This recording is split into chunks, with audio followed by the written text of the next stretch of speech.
Ya, bismillahirrahmanirrahim. Assalamualaikum warahmatullahi wabarakatuh. Ya, jadi selanjutnya, materi selanjutnya, materi upgradingnya,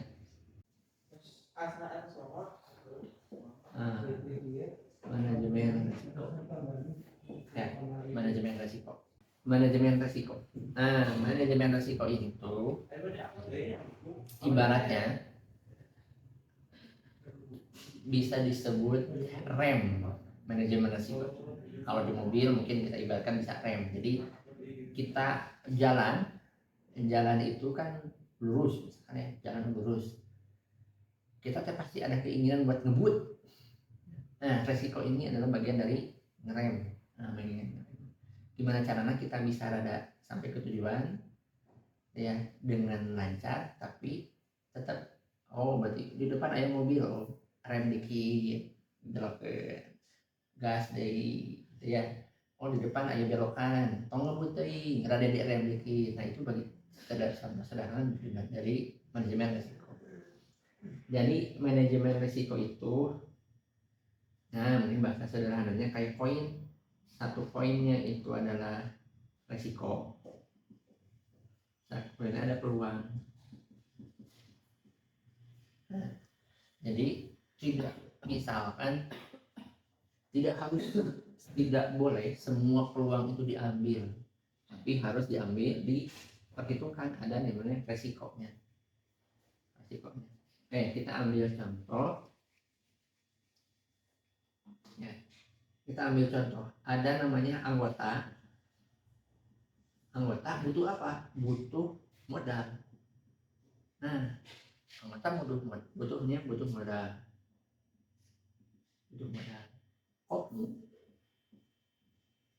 Punya modal juga. Anggota ada supply and demand, ada permintaan, ada permintaan sama penawaran ya. Ada permintaan, ada penawaran. Supply and demand. Jadi anggota butuh modal, kamu juga punya modal. Tapi ini kan peluang. Kamu melihat kita ada peluang nih, anggota butuh modal.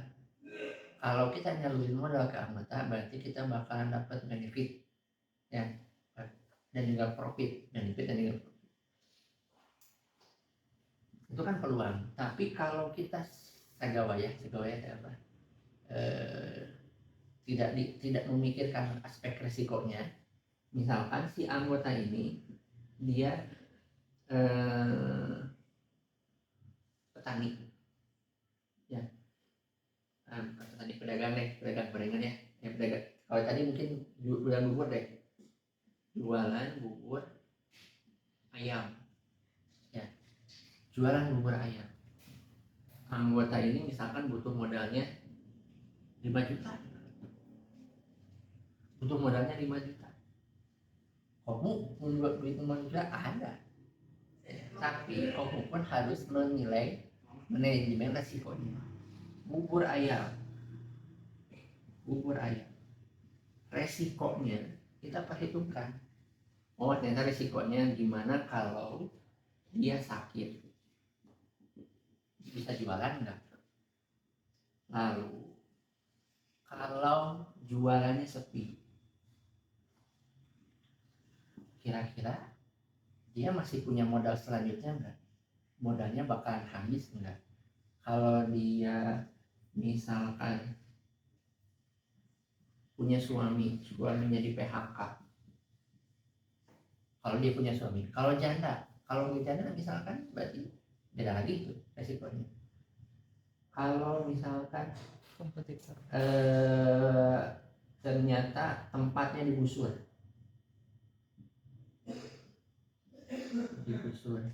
itu juga bagian dari resiko ya, lalu dari apa? Dari misalkan kebutuhan rumah tangganya. Ternyata anaknya gede semua, pada sekolah semua. Nah, kira-kira ketutupan enggak? Misalkan dia harus usaha bubur ayam, satu sisi dia harus mengembalikan cicilan plus dengan pokok dan margin, kira-kira ketutupan. Ini bagian dari resiko pengembalian. Contoh sederhananya lagi, ternyata di majelis ini sebenarnya manajemen risiko itu teman-teman itu sudah belajar, sudah mempraktekkan, cuman nggak tahu aja mungkin ya. Ada yang nggak nih bahwa saya tuh menjalankan manajemen risiko. Kenapa pas komite itu ada majelisnya itu harus sekian persen, ada pribadinya itu sekian persen. Kenapa harus ada tabungan minimal harus sekian. Mohon maaf, kemarin saya ngecek data database pembiayaan ya, ternyata pembiayaannya yang lebih dari 3 juta itu saldo tabungannya itu masih di bawah 300.000. Itu berarti memperbesar resiko yang 3 juta ini nggak kembali lagi. Jadi sebetulnya mah yang kemarin yang sebelumnya yang diterapkan di Kopmu ada, kenapa sih komite itu harus ditandatangani sama anggota ketua majelis? Kenapa kalau harus ada komite majelis? Itu bagian dari manajemen resiko. Kalau kita tidak mengindahkan, tidak menjalankan manajemen risiko itu, berarti secara otomatis kita membiarkan kita mendapatkan risiko, terpaparnya risiko. Karena tadi gimana kok kita udah menjalankan manajemen risiko, tapi kok tetap risiko kerugiannya tetap ada? Ya pasti ada, cuman risikonya akan lebih kecil dibanding misalkan tadi bubur ayam si anggota ngajuinnya 5 juta tanpa kita memperhitungkan manajemen risikonya, ya udah kita kasih aja 5 juta, nggak ada monitoringnya, nggak ada pendampingannya, nggak ada kita survei juga kan itu bagian dari manajemen risiko. Terus ujung-ujung dicairkan tanpa ada komite, itu juga bahkan bagian dari manajemen risiko. Tapi kok kita ditabrak, ini yang 5 juta kemungkinan nggak akan balik lagi. Tapi kalau komitenya tadi dijalankan, ternyata yang dicairkannya itu cuma 3 juta, ya 3 juta, tapi setelah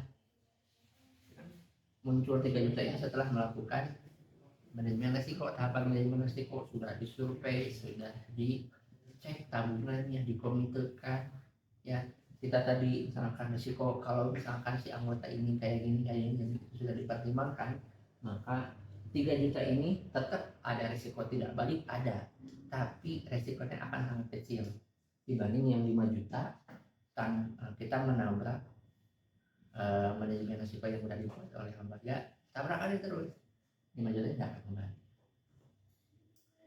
Itu paling sederhananya. Jadi manajemen risiko itu di teman-teman pun harus membuat, kenapa harus memahami bahwa kalau di pun juga manajemen risiko ada, cuman mungkin teman-teman nggak ngeh bahwa itu bagian dari manajemen risiko. Ke depan teman-teman pun harus membuat juga manajemen risikonya. Ketika kemarin misalkan Kang Ahmad, kok kita nabung kemarin nabung yang dari anggota ya, yang dari anggotanya itu dia menyimpan menghimpun dana dari masyarakat dalam bentuk paket lebaran, daripada menyimpan ke bank, ya udah dikepung aja. Itu resikonya juga harusnya dicek resikonya itu kan bisa dari resiko ini atau bisa resikonya melanggar peraturan atau tidak itu ya. Sedangkan kan di Kopmu apalagi koperasi kita hanya menerima yang dari anggota saja ya, anggota saja. Kalaupun ada titipan, ternyata titipan itu harus mungkin tidak saklek seperti yang di Kopmu, mungkin di lembaga yang lain ada, lembaga yang lain mungkin memperbolehkan, tapi pasti mereka pun memperhitungkan ini. Kalau kami menerima, kan biasanya kalau kita di bank itu kan bisa ini ya, biasanya ditanya ini sumber tabungan Anda dari apa, dari gaji, dari simpanan, atau dari sumber usaha, atau bahkan pihak lain. Itu karena apa? Karena perbankan itu memperhitungkan resikonya. Oh ini saya menerima menerima tabungan dari orang-orang yang menghimpun, maka risikonya itu termasuk tinggi. Jadi secara singkatnya, kita dimanapun harus melakukan manajemen risiko. Ya. Ini juga teman-teman boleh nih ajarkan ke anggota cara manajemen risikonya. Misalkan risiko sederhana, tanyakan ibu, kalau saya berikan bu angsuran 2 juta tuh 50.000 loh, kalau ibu belum mampu bayar 50.000 sendiri, kalau nggak mampu jangan maksain. Itu pun dari bagian kita mengajarkan secara tidak langsung ke anggota manajemen risiko. Jangan sampai risiko yang biasa di masyarakat itu kan bayar. Kenapa pinjam ke rentenir? Melihat peluang, nih ada kebutuhan, ada peluang. Saya butuh duit buat bayar sekolah. Ada peluang di mana rentenirnya datang. Ibu gak usah ribet-ribet, gak usah pakai jaminan. Ibu butuh berapa? 2 juta. Saya kasih sekarang. Tapi bunganya sekian persen ya. Kalau saya kalau nunggak, nanti berbulan-bulan dia. Tapi kalau si anggotanya ujung-ujungnya, oke, saya ambil. Berarti dia nggak menggunakan manajemen risiko.